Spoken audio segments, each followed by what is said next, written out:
Ibu-ibu yang mulia, yang dimuliakan Allah SWT, ibu-ibu ini biasanya berperan utama di dalam membuat persampahan. Artinya ibu-ibu juga belanja, lah di sini belanja kan banyak mengimpun sampah. Nah, sehingga ibu-ibu ini harus betul-betul juga memikirkan bagaimana sampah ini bisa di manage yang baik, artinya bisa di recycle lagi. Maka penting sekali ibu-ibu memisahkan antara sampah organik dan sampah anorganik. Sampah anorganik itu apa toh? Biasanya plastik, botol dan sebagainya itu merupakan sampah anorganik. Nah, itu perlu dikemas tersendiri agar nanti suatu saat bisa didaur ulang. Kalau sampah organik seperti apa? Ya bungkus-bungkus daun, bungkus kertas dan sebagainya itu bisa dipisahkan, kemudian biasanya kan dinas kebersihan kota mengangkut sampah-sampah itu. Ya, jadi itu bisa dibuang di TPA, tempat pembuangan akhir sampah, yang suatu saat nanti akan diolah oleh pemerintah agar tidak mencemari lingkungan. Jadi intinya ibu-ibu harus bisa mengelola sampah rumah tangganya masing-masing agar tidak berkontribusi untuk mencemari lingkungan. Intinya itu saja. Ada ibu-ibu PKK yang pada kesempatan ini sedang mengikuti pelatihan. Kami menekankan pada ibu-ibu semua agar selalu memperhatikan tentang kebersihan, terutama dalam pembuangan sampah. Sebaiknya sampah dibuang pada tempat yang dipisahkan terlebih dahulu, mana termasuk sampah yang organik, mana yang tidak organik, sehingga bisa dipakai, yang bisa dipakai untuk pupuk itu dipisahkan, kemudian yang bisa dipakai diolah lagi untuk berbagai hal, mungkin untuk hiasan dan sebagainya dipisahkan, sehingga nanti dalam membuang sampah dari rumah tangga itu keluar itu sudah dipisah-pisahkan masing-masing. Paling tidak dibagi menjadi 3, ada yang berbahaya, tidak berbahaya, dimanfaatkan dan sebagainya gitu. Maka diharapkan pembuangan sampah bisa bermanfaat sehingga tidak menumpuk di suatu tempat yang tercampur segala sesuatunya. Dengan cara demikian kita akan membantu kebersihan lingkungan kita sendiri. Kemudian setelah itu kita meluas lagi jadi dari tingkat rumah tangga, kemudian tingkat RT, tingkat RW, tingkat kelurahan, sehingga semuanya akan bersih. Dengan cara semacam itu maka diharapkan perilaku masyarakat bersih itu bisa dimanfaatkan dengan sebaik-baiknya.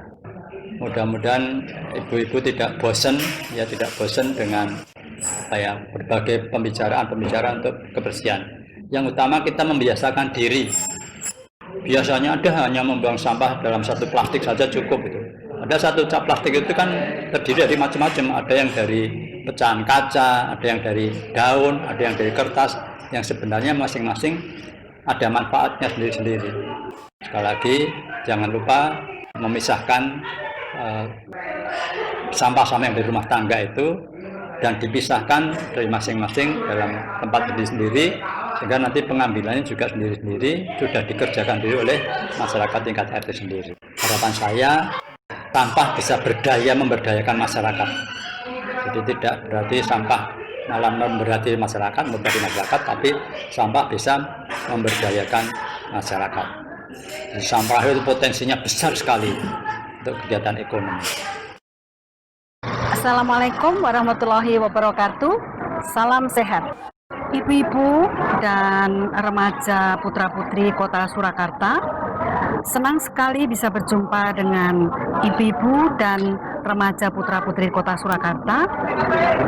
Perkenalkan, saya Retno Setiawati, dosen Fakultas Pertanian Universitas 11 Maret, yang hari ini bersama-sama dengan tim ingin memberikan sosialisasi mengenai pentingnya kesadaran warga kota maupun warga dimanapun juga di seluruh dunia atas pentingnya kita mengelola dan juga memikirkan apa dampak daripada sampah.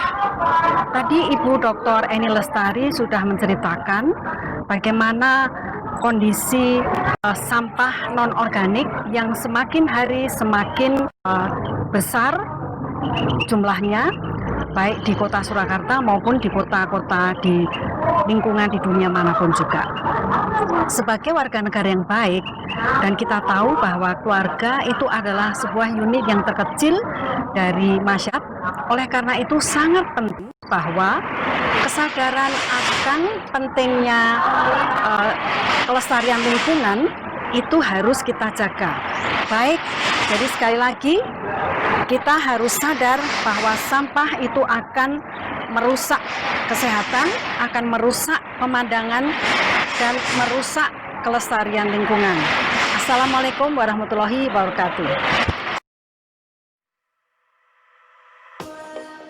Ibu-ibu sekalian, sampah-sampah rumah tangga seperti ini, seperti kardus, plastik, botol-botol bekas makanan dan minuman, itu sebenarnya bisa dikelola dengan baik. Bisa kita kumpulkan, kemudian kita manfaatkan lagi.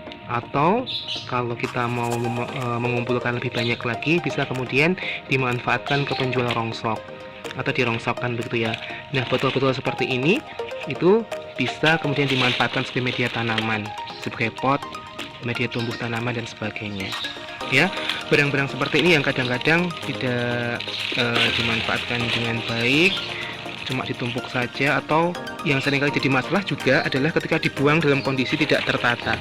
Bayangkan, kita akan melihat barang-barang sebanyak ini bisa diringkas jadi seberapa banyak, ya. Kita lihat nanti.